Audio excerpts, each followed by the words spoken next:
میں آپ کی فائل چیک کی جائے گی. اب فائل کھلی, اب یہ انسان, اب یہی حیدر مہدی صاحب کہیں گے کیا کروں سرکار, ہم لوگ تو دنیا میں کبھی کچلے لوگ ہیں, ہماری حیثیت کیا, ہماری اوقات کیا, ہم ہیں کیا. وہ تو خیریت تھی کہ مسجد کا دروازہ اور مسجد کا جو راستہ تھا وہ ولن بھائی کے گھر سے ہو کر کے جاتا تھا, اور ایک دن ہم سے ولن بھائی سے جھگڑا ہو گیا, ولن بھائی کہا جاؤ گے تو کان توڑ دوں گا. اب ہم کیا کرتے, ان سے جھگڑا تو کر نہیں سکتے تھے, اس لیے گئے نہیں مسجد. آپ مجھے بتاؤ ملک الموت آپ کے اس گفتگو سے مطمئن ہو جائے گا؟ نہیں مطمئن ہوگا. وہ کہے گا زمین خدا کی ہے اور چھوٹی نہیں ہے, بڑی وسیع زمین ہے. آپ ہجرت کر جاتے, رسول پیدا ہوئے مکے میں, ہجرت کرنے جب اسلام پر بات پڑی تو ہجرت کیا, مدینے آ گئے. امام حسین علیہ السلام پیدا ہوئے مدینے میں, جب ان کے اوپر مشکلات اور جب اسلام پر مشکلات پڑی تو انہوں نے ہجرت کیا اور کربلا چلے گئے.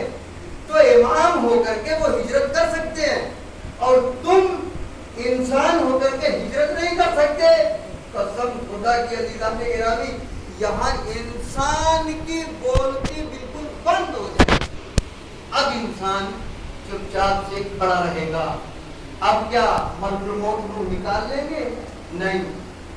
ابھی کہتے ہیں وَيَسْرِبُونَ وُجُوهُمْ وَأَدْبَارِهِمْ, اب ان کو مار پڑے گی. کہاں کہاں مار پڑے گی؟ وجوہہم, جو ہے نا یہ وہ لوگ ہیں جو جانور سے زیادہ بدتر ہیں, آپ سمجھ رہے ہیں. اور اس کے بعد کہاں؟ ادبارہم, یہ پیٹھ پر کیا مار پڑے گی. اب آپ مجھے بتاؤ, جس کی روح مار مار کر کے نکالی جائے اس کی روح آسان ہوگی؟ اسی کے لیے رسول نے ارشاد فرمایا ہے تمہیں نہیں پتا یہ موت دو طریقے سے دو انسانوں کو آئے گی. ایک انسان کو نہیں ہے موت, ایک انسان وہ ہے جو اپنی موت کو سخت بنائے گا, اور ایک انسان وہ ہے جو اپنی موت کو ہلکا بنا کر کے اس کائنات سے اس کائنات میں جائے گا. صلوات پڑھیں.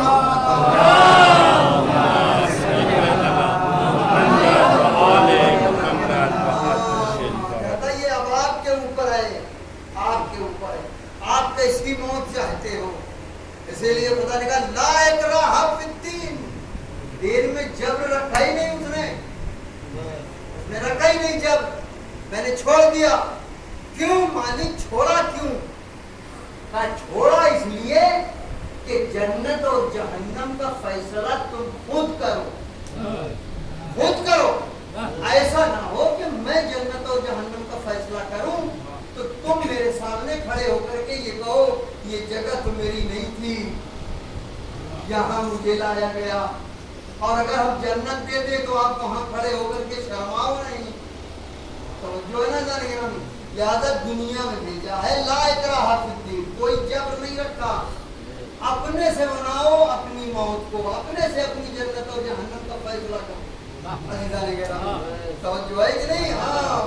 تو اب اگر یہ چاہتے ہو کہ موت آئے تو ایسے آئے کہ انسان خاردار درخت پہ جیسے ریشم کے کپڑے ڈال کے پھینکے جاتے ہیں تو پھر لوٹیے جا کر کے دنیا کو, ہے نا. ہاں جتنا چاہیے لوٹیے. لیکن اگر یہ چاہتے ہیں کہ نہیں دوسری حدیث پر عمل کرنا چاہتے ہیں تو پھر عزیزان گرامی ضروری ہے کہ وہی امر انجام دو جس کے لیے خدا نے آپ کے لیے کہا ہے. عزیزان گرامی یہ وہ, اور دوسری جو قسم ہے نا وہ کیا ہے؟ فرشتوں سے زیادہ افضل. بس جلدی سے 10 منٹ میں اس کا ویٹ ہو گیا ہے. وہ کیسے ہوئے؟ کہا کہ وہ فرشتوں سے زیادہ افضل ہو جاتا ہے. یہاں کیا کہا؟ جانور سے بدتر, وہاں فرشتوں سے افضل. اب آپ مجھے بتاؤ, انسان اگر اچھا کام کرے تو وہ فرشتوں سے زیادہ افضل, اور موت ہے کیا؟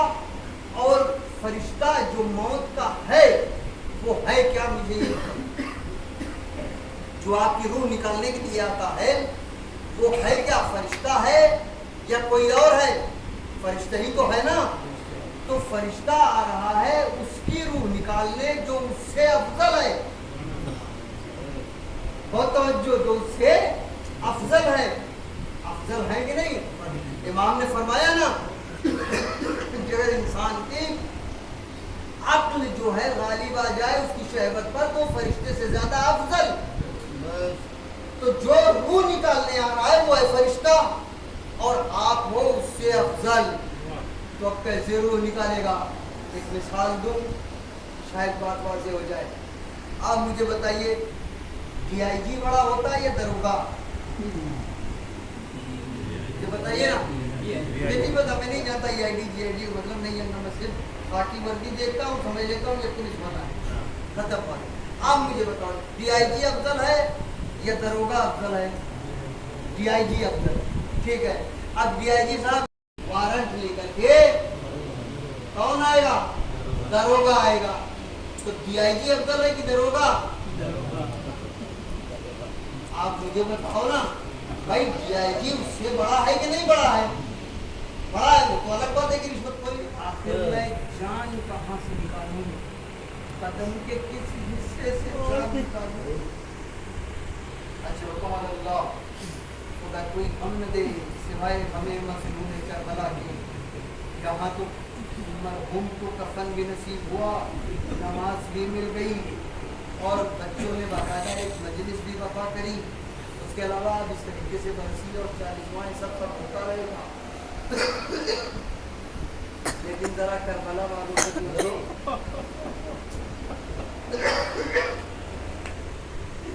کربلا والوں سے پوچھئے عزیزان گرامی کسی کو کفن نصیب نہیں ہوا وہاں پر؟ خاک اڑ کے لوگوں کے بدن ان کا کفن بن گئے. اجرکم اللہ اجرکم اللہ. اور اس کے باوجود بھی یہ سب کے سب موت سے گھبرائے نہیں. کوئی بھی موت سے گھبرایا نہیں. راوی کہتا ہے آخری وقت تھا حسین کا، حسین گھوڑے سے زمین پر آئے. راوی کہتا ہے بدن میں بے شمار زخم لگے ہوئے تھے. راوی کہتا ہے اور خود یہ تو کسی کتاب میں نے نہیں پڑھا لیکن میر علی صلی اللہ علیہ وسلم نے اپنے مرثیے میں لکھا ہے کہ 1900 زخم تھے جو تیر کے تھے. راوی کہتا ہے مولا کے جسم میں 1900 زخم لگے ہوئے تھے جس کو انہوں نے نظم کرتے ہوئے کہا 1900 ہے زخم تنے چاک چاک پر زینب نکل چاک پر. راوی کہتا ہے 1900 زخم صرف تیر کے تھے. اور آپ کو میں بتا دوں کہ حسین کو صرف تیر سے نہیں مارا گیا ہے، حسین کے اوپر نیزے بھی برسائے گئے، تلوار بھی چلائی گئی، پتھروں سے بھی وار کیا گیا. اور حسین کے بدن کا کوئی حصہ ایسا نہیں تھا کہ جہاں پر زخم نہ ہو. ایسے میں ملک الموت سے خدا کہتا ہے اے ملک الموت اجرکم اللہ اجرکم اللہ. اے ملک الموت میرے بندے کو لے آؤ. یا یہ تو النفس المطمئنہ ہے. روایت کہتی ہے ملک الموت اترے تو آسمان سے لیکن حسین کے چاروں طرف طواف کر رہے تھے. دیکھتے دیکھتے قدرت نے آواز دی اے ملک الموت ارے میں اپنے بندے کے لیے پریشان ہوں تو لے کے کیوں نہیں آتا؟ راوی کہتا ہے ملک الموت نے دستے ادب جوڑ دیا اے میرے اللہ ارے مجھے کوئی جگہ نہیں ملتی جہاں سے میں حسین کی جان نکال سکوں. خدا نے آواز دی اے ملک الموت واپس آ جاؤ. میں اپنے بندے کو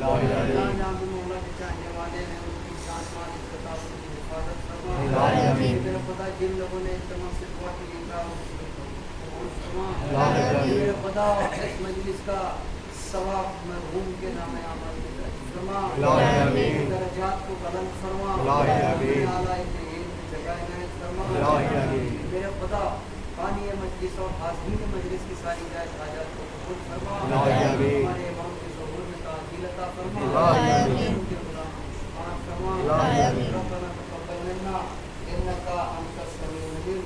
آپ خدا سے گزارش ہے مقدس رحمان اور 3 مرتبہ سورہ توحید کی تلاوت فرما کر کے